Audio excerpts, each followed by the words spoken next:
Do you sometimes feel like your heart is racing out of nowhere? Or maybe you felt confused, angry, or like people are watching you when they're not. These could be signs that something serious is going on, maybe even linked to a drug called PCP. Phencyclidine, or PCP, is a powerful drug that can change how you think, feel, and see the world. Imagine taking something that makes you feel super strong, but also makes you say things that don't make sense or even hurt others without meaning to. That's what PCP can do. And when someone uses it a lot, even when it causes problems, it's called PCP use disorder. It's not just about using a drug once. It's when it takes over your life, like how a video game becomes so addictive you forget to eat or sleep. Does that sound familiar? So why do people end up using PCP?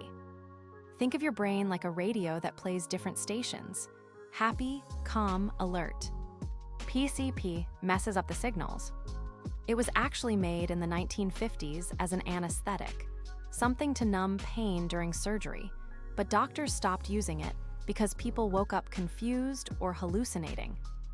Now, some people use it illegally because it gives them a strange feeling of being out of body, like floating or being invincible. But why do some people try it?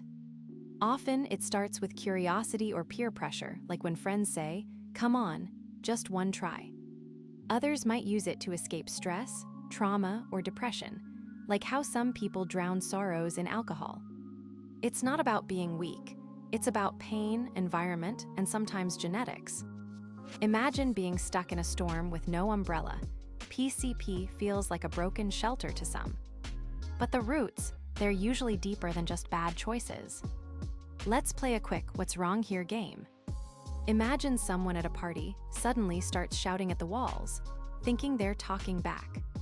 Or a friend jumps out of a second-floor window saying, "I can fly." That could be PCP. Common signs: fast heart rate, you feel like your chest might burst. Numbing of body parts, like your arm feels fake, confusion, aggression, or extreme fear.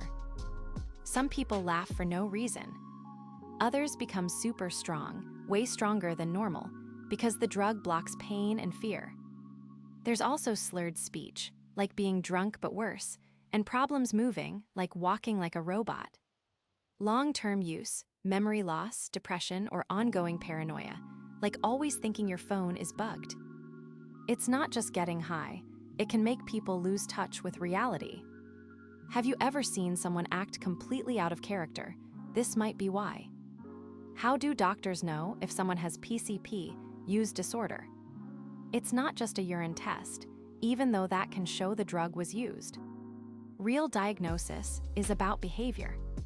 Doctors ask things like, do you keep using PCP even when it causes fights with family? Or, have you tried to quit but can't?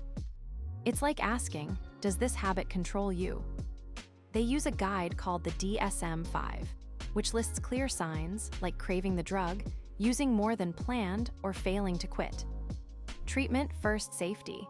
Sometimes people need to be in a calm, secure place until the drug wears off. Then comes talk therapy, especially CBT, cognitive behavioral therapy, which helps people understand their triggers. Think of it like reprogramming a glitchy app on your phone. Support groups like Narcotics Anonymous also help, like having teammates in a tough game. Medicines don't directly cure PCP addiction, but they can treat symptoms like anxiety or psychosis. It's like fixing the side effects while healing the main problem. Can we stop PCP use disorder before it starts? Absolutely, and it's like wearing a seatbelt before a car ride.